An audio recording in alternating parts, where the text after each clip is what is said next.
all aboard for your chance to win $1,000 every week until December 28th. That's right, $1,000 cash just in time for the holidays.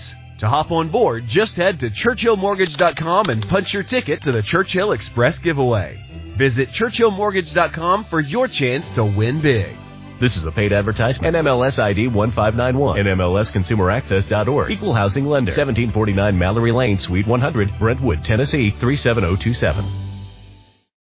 Wake up at Holiday Inn Express to a can't-miss breakfast that's free with every stay. Count on all the hot, fresh coffee you need and an incredible breakfast buffet that has something for everyone, like eggs, cinnamon rolls, and even hot, fresh pancakes with all the toppings you crave. Next time, do yourself a favor and stay at a Holiday Inn Express with a can't-miss breakfast that's free with every stay. So, when you wake up at Holiday Inn Express, you'll wake up happy, a part of IHG Hotels and Resorts.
And I'm live, in case you're interested. And I'm not on tape, which I rarely am, for obvious reasons.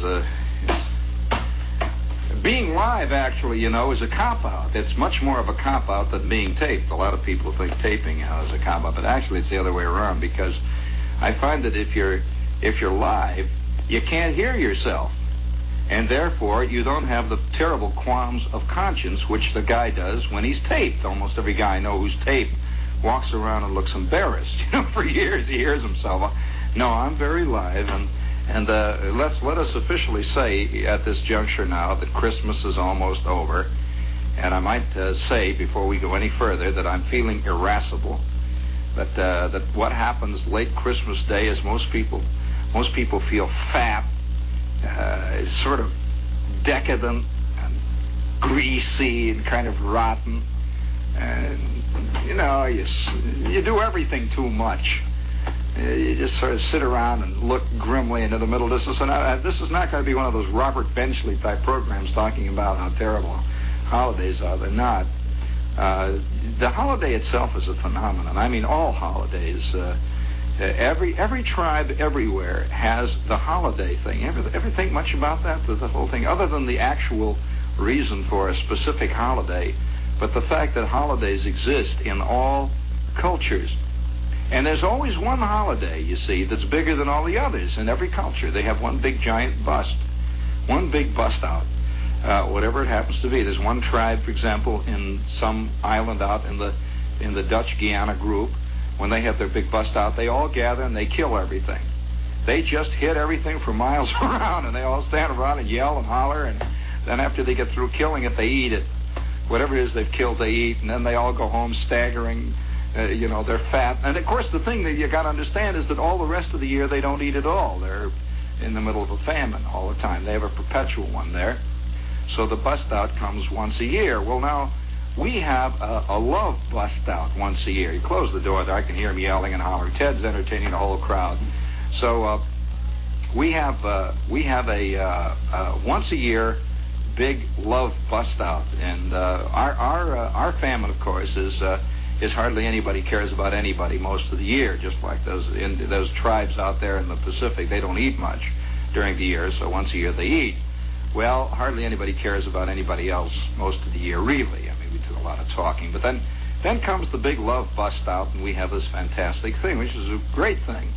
But it takes some interesting forms. For example, I have a slight buzzing in my ears now at this point because I subjected myself to roughly 9 hours of listening to Sirius FM station Christmas programming. And there are very few things more ponderous, less joyous than the joyous programming of the Sirius FM stations regarding this, the most joyous occasion of Christendom.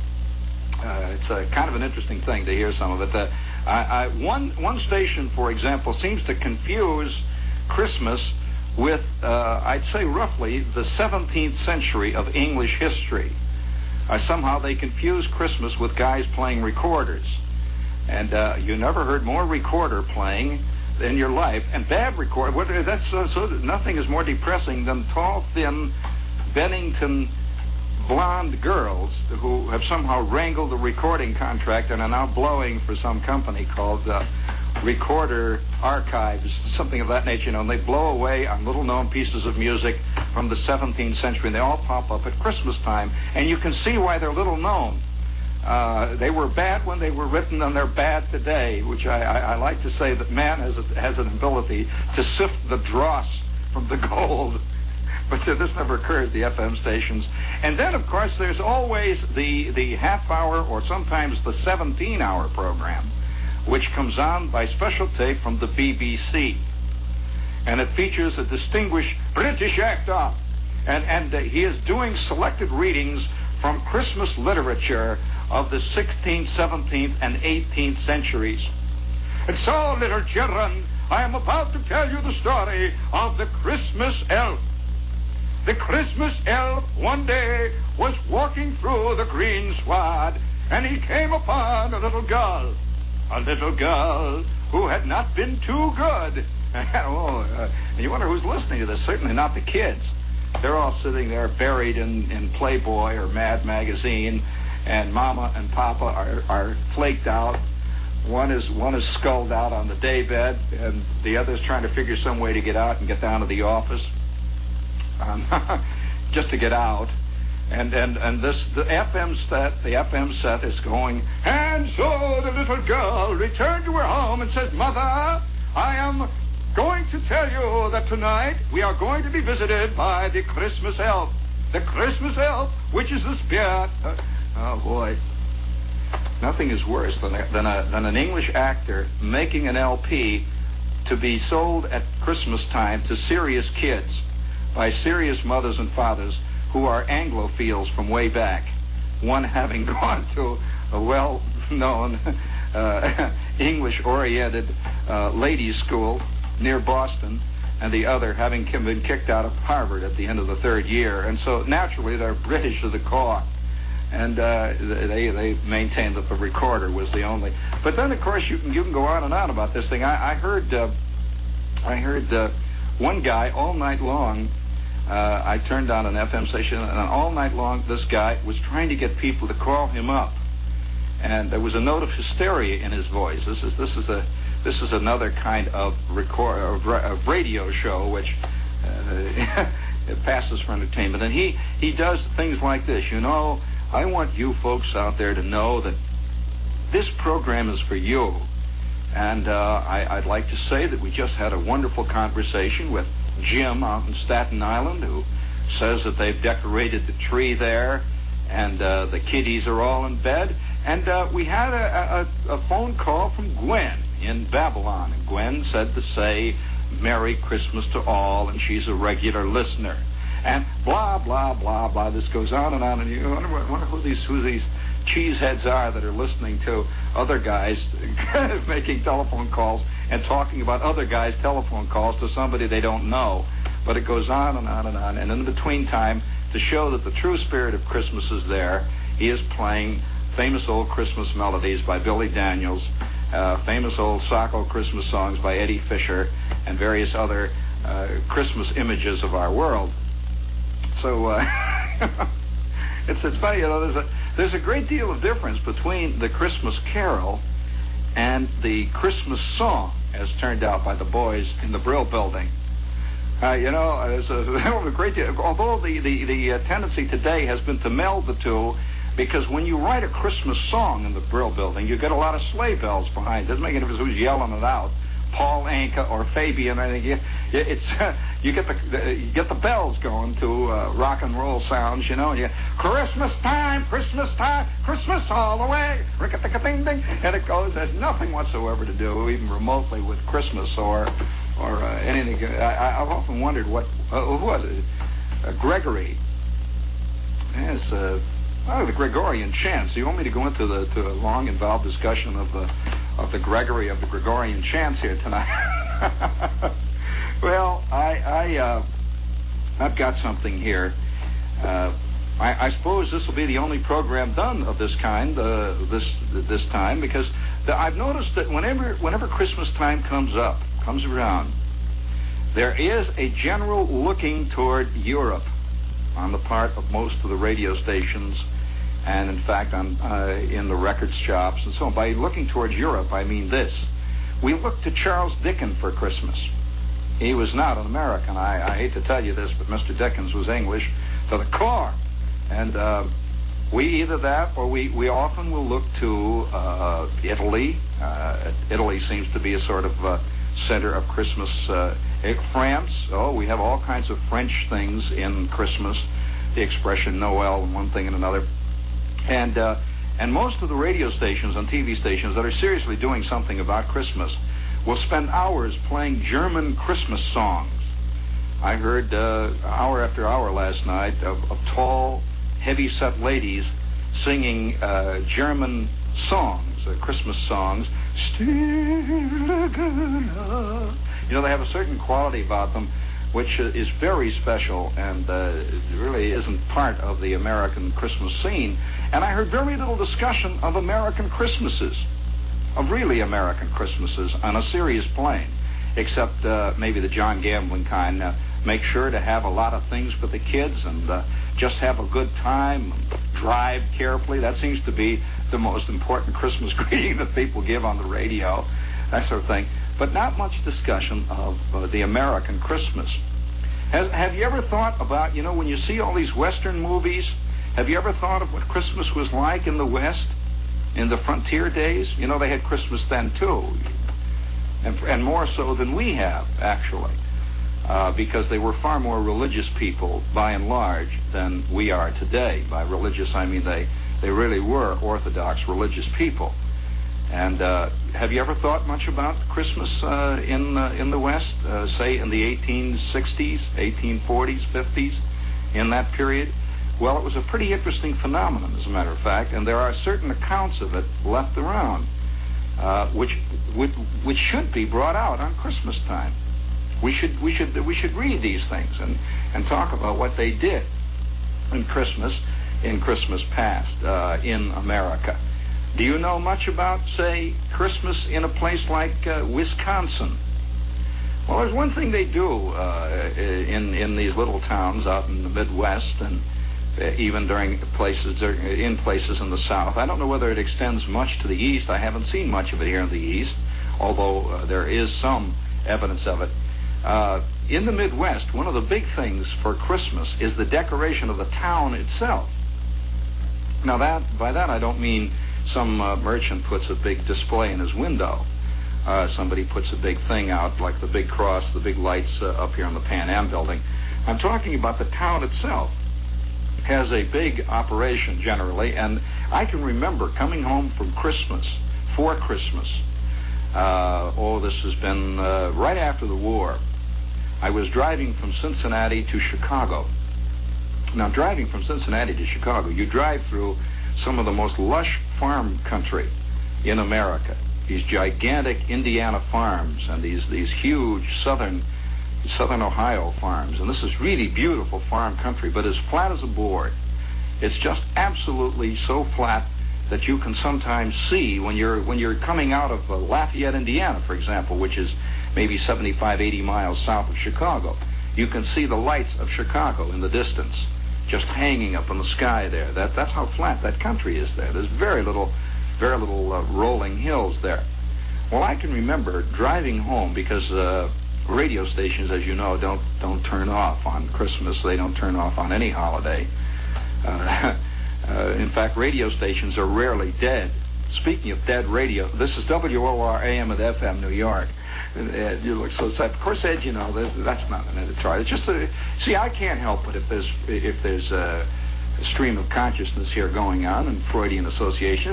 You know, it just came up at the station break time. It's not. You can't log that now. Nothing to do with that. But nevertheless, I can remember one night driving home from. There's a funny scene. It was a very odd scene. I had finished my radio show, and the one thing you know when you're on during a holiday is that there aren't like 10 people listening. Just forget it. You know, nobody's listening at all. And now I know that I am talking to 2 guys in the control room, at least one. The other one is not here at all, except in body. And the guy out at the transmitter has been flaked out since 8 o'clock. He's just sitting there next to the fan there. And that's about, he's got a TV set going on, and it ain't channel whoopee either. That's the thing about it. The telephone operator here at the station has been watching television since the fall of 1951. And she's been watching the same channel. It ain't 9, in case you're interested. She doesn't know what channel it is, but that's the only channel her set gets. And that lady does not even know she's in the radio business. And matter of fact, once in a while when the phone rings and they say, I'm a listener, she says, what? She says, I'm a listener. Listener to what? She says, the radio station. And our telephone operator says, oh, well, all right. What do you want me to do about it? She says, well, I'm listening to you. She says, no, you're not. And that's the end of that. She cuts him off. Another nut. Sits there. She thinks she's at the stock exchange, and it's late 1929, which may be true. But nevertheless, so a guy working in a radio show has a very radio station at this time of year has a very difficult operation to bring himself up to the kind of tension that is required to maintain a show. You know, it's like an actor. It's like an actor performing without an audience. You know, you come out there and nobody's got the props, and you just sort of fool around. It's pretty hard to be Hamlet when there's nobody sitting out there in the seats. It really is. And especially when the stagehands are all sitting behind there playing bingo and picking their teeth. It's, you know, and what's worse, when you look over to see if Polonius is around, Polonius is playing pinochle with Ophelia. So, you know, it's tough being Hamlet.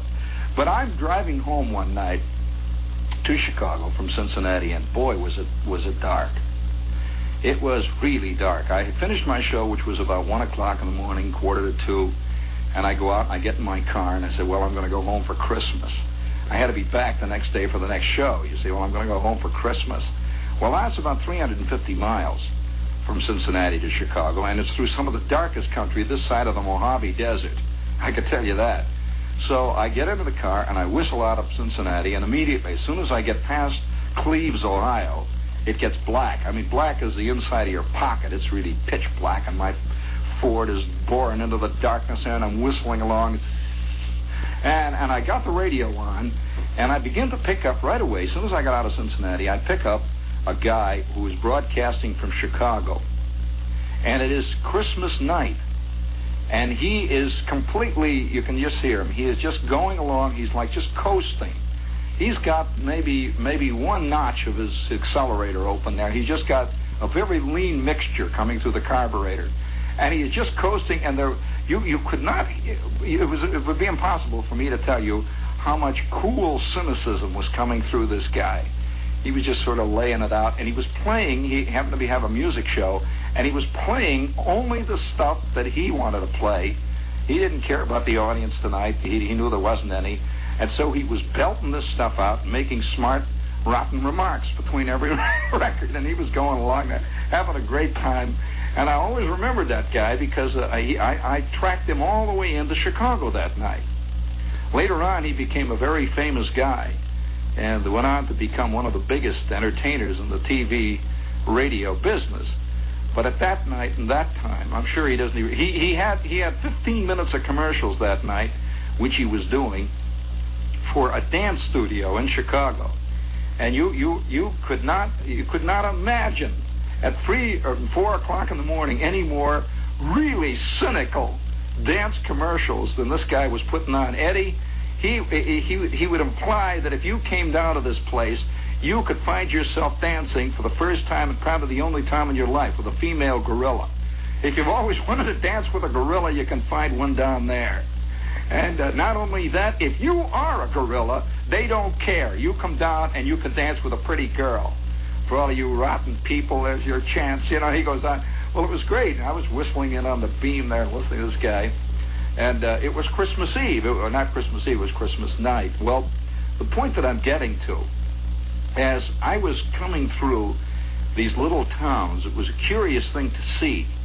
As you are, say you're going up 52 or 41, US 41, which bisects Indiana, goes directly right up Indiana, right whistling into Chicago. As you go through these tiny towns, little towns like Otterbein and Jerusalem, you should go through Jerusalem, Indiana, at 3:30 on Christmas night. That's an eerie experience. But there's the big sign that says Jerusalem, Indiana. You come whistling at Jerusalem, by the way, is the way it's pronounced out there. You start coming into Jerusalem, and there's a great big white and black sign. It says Jerusalem, the garden spot of Indiana. It says it kind of angrily. And then you pass another sign that says Kiwanis meets Wednesday nights at the Five Fields Drugstore. Then you whistle on a little bit further. It says Burma Shave. There was a young man from Azizes whose ears were of 2 different sizes. One day he took his razor and whipped off his ear, and now he's using Burma Shave all the time. Whoopee. Well, you're driving along, then you're coming into a little town like Jerusalem or Versailles or one of those towns down in southern Indiana. And the first thing you see from about 40 miles out, Ed, is a Christmas tree glow in the sky. Because they leave the lights on all night there, you see, and the town itself corks off about 9 o'clock. This is strictly 9 o'clock country, I'm telling you. They just don't see anything on any television channel past 9:15. And they sort of doze off and they're gone. There's nothing else to do in that town, you know. You just sleep. Well, about a half a mile out, you begin to see what it is. And hanging across the street, they have these low lines of red and green lights hanging across the street, you know, in arches from one street lamp to the other, right down the main street. And on top of every street light and on top of every telephone pole, there is a Christmas tree, and usually some kind of a Santa Claus stuck up there, and these red and green lights, and a few tinsel wreaths, and this extends the entire length of the main street. That means well over a block and a half. And as you come whistling into this sad little town, there's probably in many of those little towns, you'll come into these little places like.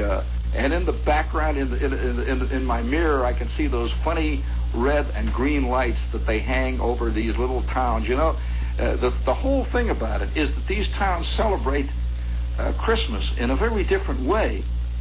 They don't celebrate it primarily by buying. And I want to read something, if I can find it here. A great story, if I can find it now. I don't really know whether I had. Let's see. I'm going to read you a George Ade story. No, that's not it. A George Ade story about Christmas in a little town. And George Ade, as you know, was a fine. I met S.J. Perlman at a party the other night, and Ade is Perlman's favorite humorist. He says not only was he a superb humorist, but he was a magnificent writer. He could turn a phrase like nobody in American letters before or since. He could say, now if I can find this thing here, let's see. Oh, shucks.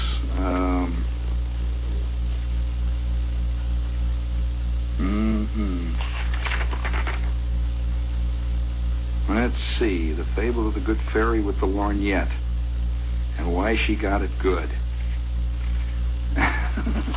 Great names. Let's see.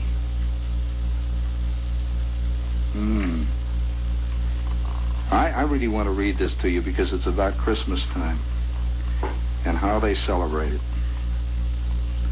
The fable of the good people who rallied to the support of the church. The fable of the skittish widower. The fable of the candy commercial salesman. Let's see. Well, I'm just sorry that I can't find it here tonight. Any of you got your aid book out there? You got your...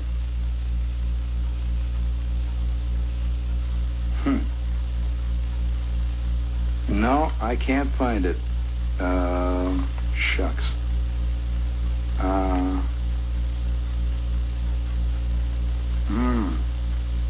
Nope.